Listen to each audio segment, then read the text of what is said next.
Well, we're going back down to the border now. Tomorrow is the deadline for the government to reunite immigrant children 5 and under who were separated from their parents at the border. But it's a deadline the government admits it will miss. Eyewitness News border reporter Oscar Margain explains what lawmakers say they want to do about the holdup.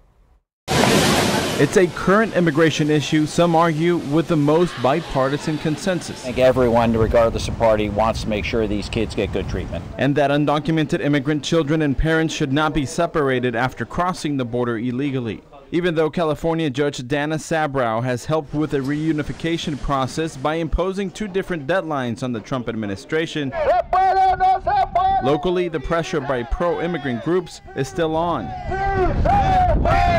This protest outside the Border Patrol Detention Center in McAllen, Texas, called on a group of bipartisan congressmen touring government facilities housing immigrants to do more about the ongoing situation. But our concern is to make sure that these young kids get reunified with family members as soon as possible. However, as soon as possible might just be wishful thinking. Is there a plan to speed this process up of reunification, or did somebody suggest at one of these facilities to you all how to do that?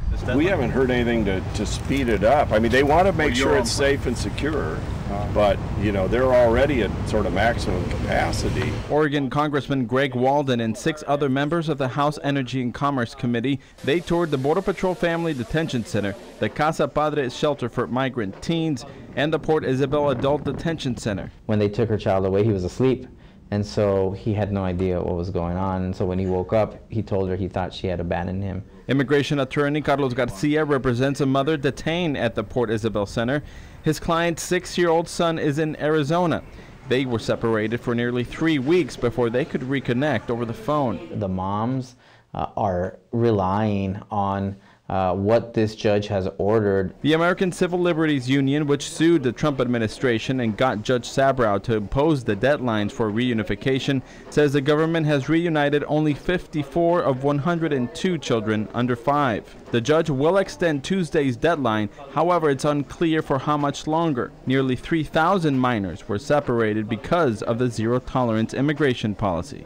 Garcia's client will have to wait and see how much longer she'll be at the Port Isabel Detention Center before she's reunited with her 6-year-old son. The government's deadline to reunite children over the age of 5 is in 2 weeks. Reporting in Los Fresnos on the Texas-Mexico border, I'm Oscar Margain.